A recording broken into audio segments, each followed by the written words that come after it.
Nicholas Jackson to Manchester United from Chelsea? Well, apparently we're going to get that deal. Furthermore, Noni Madueke to Arsenal. We know why that's happening, according to Enzo Maresca, and then you're going to have to sit there and tell me whether you believe him or not. Then, we're playing PSG in the Club World Cup final. Drake is absolutely shutting the UK down. Low-key, I'm annoyed with myself on not getting any tickets, but then I would have missed the Club World Cup final, so should have went on the Friday. We're going to preview that. There is a lot to talk about. We're underdogs. I can't believe we're going into a final as if we're going against Bayern Munich of 2012. We won that one. We're going into the Manchester City final in Porto in 2021. We won that one. What do you think's going to happen tonight? What do you think's going to happen when Chelsea get on that pitch against PSG? We're going to step up. We're going to back up our talk and we're going to win this game. And finally, we're linked with Donnarumma. And I'm going to be here to tell you why that's nonsense. Listen, I tell you what you want to hear. No, I tell you what you need to hear, not what you want to hear. That's the key thing. Some people tell you what you want to hear and rather than what you need to hear just to make sure that they get the traction and they get excited.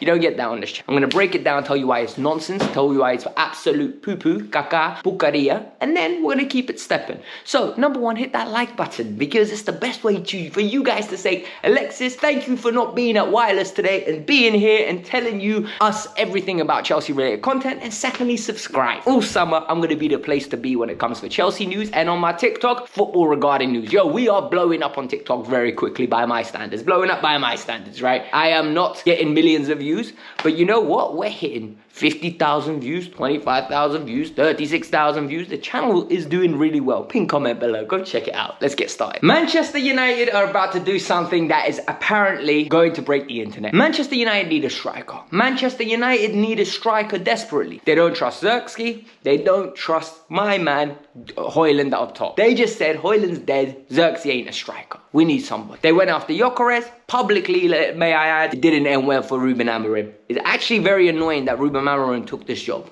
because what it looks like is my talent ID's in the bin and my guy is absolutely struggling there because they're not giving him what he needs. And that's the reality of the problem.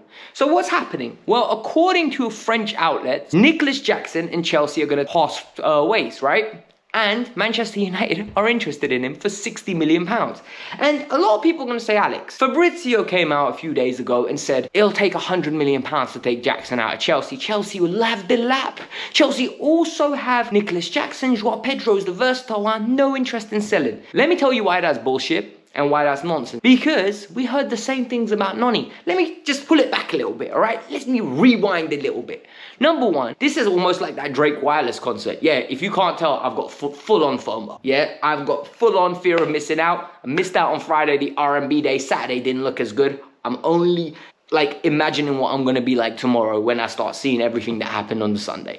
But, and this is where it's very interesting, we heard Noni Madueke is not for sale. He's got a future at Chelsea. Only at the right price will we get rid of Noni Madueke. We've got Estevao coming in, Neto and Noni. We want our choices. They can all play in different positions. Guess what happened? £52 million later. 52 million Great British pounds. Great British pounds later. He's playing in North London now rather than Southwest London. And that's the reality of it, man. When the right price comes in, the players for sale. And with Nicholas Jackson, they're trying to get him out. That 100 million is basically a shout out to Frankfurt. Listen, if you man think Ekatike is worth that, baby girl, our guy's worth exactly the same. That's what they said. And for me, Man United are dumb enough to pay £60 million and us take it. And I'm going to explain to you why I think they're dumb enough. Man United don't have cash up front. So what Man United currently have is a predicament where they want to pay everything in finance. Brother, Habibi, brother, come here. Bratulcha, come here. I'm going to give you 10 million now, and I'll give you another 20 next year, then I'll give you another 20, and then I'll give you 10. That's 60. Chelsea will be like, no problem. We pay for our players like this already. Genuinely, give us that for Nicholas Jackson. We would double our money of what we invested in Nicholas Jackson.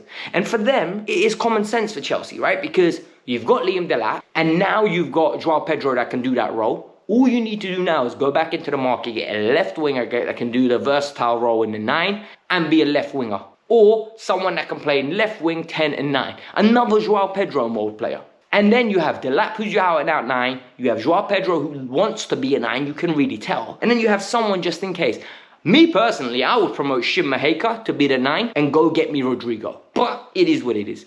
Man United and Jackson is not a dying story, I promise you. What I don't like in football in general, the way that the media operates now is more public than ever, right? That clubs have influence over it. It's a fact. Clubs reach out to influencers, clubs reach out to outlets, and they chat to them. They're like, look, can you say this? This is what's really happened. The problem with that is, right, the minute you get into bed with these organizations, in my opinion, you're almost dependent on their news. You're dependent on that direct news. Because can you imagine if tomorrow I came out and said, I've spoken to someone at Chelsea, which I haven't, and I said, oh, they believe that the reason they're selling Noni Madueke is because of X, Y, Z, blah, blah, blah, right? Two things happen there. Number one, I'm going to get a pop. And the reason I'm going to get a pop is because you lot are going to say, oh my God, he's got direct access to Chelsea. The second reason is I'm not going to be able to match that pop anymore unless I deal with Chelsea directly. And from that standpoint, I can't be me anymore. And the reason why I can't be me anymore is because if I say something overly critical, they might not want to work with me in the future. And that's just the harsh reality of the way it works, because I might upset their feelings. And this goes for every club, every organization. And this is partially part of the reason why I really love being independent, because I can say whatever I want with reason. There has to be reason. And I think football analysis these days lacks it. Like, for example, Maresca's come out and said, Noni wants to leave, Noni wants to go, and we got rid of him. Like, we let him go. Basically, something along those lines. It was a direct quote, right? Of, so when the player wants to leave, you can't keep him. And I'm going to ask you a question that a journalist should have asked Enzo Maresca, but he didn't. Why? Because the journalist doesn't want to lose his accent. I don't blame him. You don't want to lose your access, but guess what? Where's your professional integrity in this situation? Because the question should have been, why did he want to leave? Because us and Arsenal are in the same position right now. They ain't won nothing. We're winning trophies. They finished above us in second. The point gap was less than 6. I think we've closed the gap on them this year, personally. So on what planet would Noni want to change an environment where the system's actually built around him to go to an environment where he's a backup dancer to Bukayo Saka? That question wasn't asked. So now what we're getting is a characterization of Noni that he wants to leave. Let me tell you why Noni wanted to leave, because I'm just going to use something called common sense, which in 2025 apparently we're lacking. You spent the last 6 months, you spent the last 12 months actually, telling us for the right price Noni gets to go. That doesn't make him feel special. He scored a hat-trick, said, they want to sell me? They want to sell me? And guess what happened then? You gave us a brief that he's part of the project. 12 months later, what happened? A great price came in, you're ready to move him on. So now you're trying to make him the fault. Rather than just saying the price was so good, we decided he was surplus to requirement, we moved on. You're doing it the dance of, oh, Noni wanted to leave. No, you got Estevao. And Estevao needs to be at least second choice to Neto. Neto is the main man at right wing. Estevao's job is to come and displace him. If Estevao's as good as we think he is, which I do, he will displace Neto.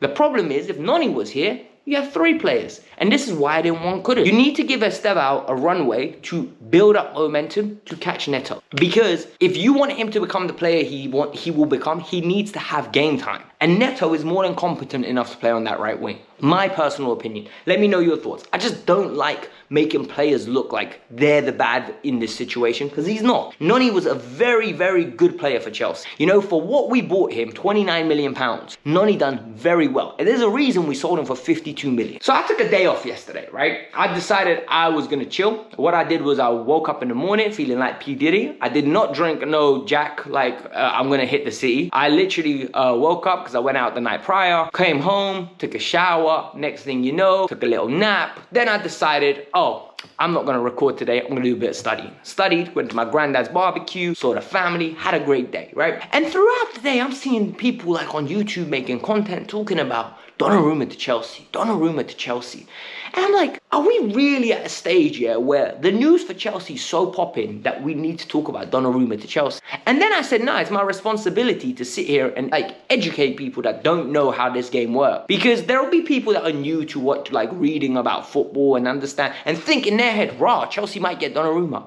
I'm telling you now, we won't. Donnarumma is on 390k a week. 390k a week. That is more than Raheem Sterling, right? And they're doing everything to get Raheem out the club. On what planet do you think we're going to go pay a transfer fee and get Donnarumma to come to Chelsea? Let me tell you what this is. This is Monsieur Donnarumma's agent saying, hey, my boy wants a new contract. PSG, do your thing. Give us a new contract. And the reality here is he's checkmated because the market ain't paying that anymore. And they'll replace him. Chevier's available. Mike Manyang's going to be available in 12 months. So I think they'll get to a conclusion where they get a contract. I don't think it's going to be as lucrative as it is. He ain't coming to Chelsea. And furthermore, why don't you lot think a bit? Goalkeeping-wise, great goalkeeper, right? He's a phenomenal goalkeeper, actually. Feet-wise, he's worse than Sanchez. Go and watch Donnarumma on the ball. Enrique hates him. Enrique can't stand him, and I think that's part of the reason why they're trying to run his contract down. He can't play football, and Enrique wants a ball-playing goalkeeper. PSG versus Chelsea is the Club World Cup final.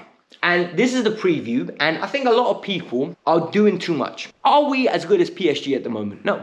I think it would be stupid of me to say we're going to slap PSG. It would be absolutely diabolically renegotiating the truth. I would literally be sitting there and I'd be going, we are actively rewriting the truth in front of our eyes. It would be stupid, absolutely stupid for me to sit there and say, we've been as good as them this year. Because why? They've won the league, they've won the Coupe de France, they dominated the Champions League in their latter stages, they absolutely humiliated Inter Milan, come to the Club World Cup, slapped Atletico Madrid, slapped Real Madrid, slapped other teams on the process. The only team they've lost to is Botafogo, and Botafogo defended for their lives after PSG rotated. So now we're going up again. But what I don't like is this acceptance of there's no chance that Chelsea could win. Why? In my opinion, we have got a very good team. On our day, we can beat anybody. The problem is PSG on their day can destroy any. So what we need to do is make sure they don't have their day. It's our responsibility. We need to step up. We are a good team. We are a good team. We might not be the greatest team in the world, but we can cause anybody problems. And I think we need to stop having that mentality that we're still 12th and 6th. We're not. We're a serious organization now, and we should act like one as a fan base. And in my opinion, you know, people say standard is set at the club. Standard is set by the fan. Benji said that so if you don't know about Benji is a guy that was on Alex Goldberg's Playback. I've been there quite a lot recently, actually, just talking about football. And I really like the way Benji thinks about football. He was saying standards are set by an organization's fan base. If the fans are unhappy, they will demand for change. Change will happen. They will not buy into a project and waste time. And for me, this is exactly it. We need to buy in that we're a serious institution. And I'll explain to you why. Our back four, right? Reece James, great right back. Is he better than Hakimi? On his day, he is. He ain't been fit enough. That's the problem. That's where I would start. Midfield, two centre-backs, Levi Colwill and Pacho. The only difference right now is Pacho's team won the Champions League, so everyone rates him. If Levi wasn't at Chelsea, we will be rating him. Tosin or Chalobah, I understand. We need an upgrade there. We do. Left back Cucurella. Cucurella is one of the best left backs in the world. Is he Nuno Mendes? No. Is Nuno Mendes one of the best left backs I've ever seen? Maybe. But Cucurella is not a bad guy either, right? Robert Sanchez, I'd rather not speak. But midfield-wise, Enzo Fernandez, Caicedo, and Andre Santos. I'm telling you, they can punch up Ruiz and the 5'3" with an attitude twins in the middle. All right? You think Vitinha and João Neves and Ruiz are significantly better than Andre Santos, Enzo, and Caicedo? You're lucky Lavia's not fit, because I promise you now, you'd be getting a 1-2 combo from our midfield. Enzo, Caicedo, and Lavia could go up against anybody. You want physicality, you get that. You want ball retention, you get that. You want them to play an ugly game, you got that. They're three dogs in that midfield. They're absolutely, you give them some scans, right? A dog comes out, it's a pit bull in there. We are absolutely a good team. In the front line, João Pedro, good player. Cole Palmer, one of the best players in the world on his day. That's how good Cole Palmer can be. On the left-hand side, we have Neto, man. Direct. And one other thing, right? When Hakimi goes that way, there's space. I dare you to leave Neto one-on-one with Marquinhos. I double dare you. Because it's not going to end well for you. Yes, we need to defend well. We need to do our jobs. But we're not those bums that everyone thinks we are. So, it is what it is. Hit the like button. Subscribe to the channel. Am I saying we're going to win? I think we are. I think we're going to win 2-1. I think we're going to win 2-1. I can't believe I'm saying this on camera right now. Every part of me feels we're gonna cause an upset. Everybody's writing us off. Everybody. I haven't seen one person say we're going to win. Do you know how mad it is? Unless you're a Chelsea fan and you're either like me, some would say deluded, and you have faith in the team, or, like, you just say we're going to win every game. But the reality is, no rival fans, no pundits, everyone's saying, oh, it could be 4-5. That fraud on ESPN FC, Mark Ogden, he's acting like we're some bums, you know. Brother, you support Man United. You support Man United. Do you know who they are? Bums. Absolute booty juice. Don't get me started. Hit the like button, subscribe to the channel. I'm triggered. I can't wait for this final.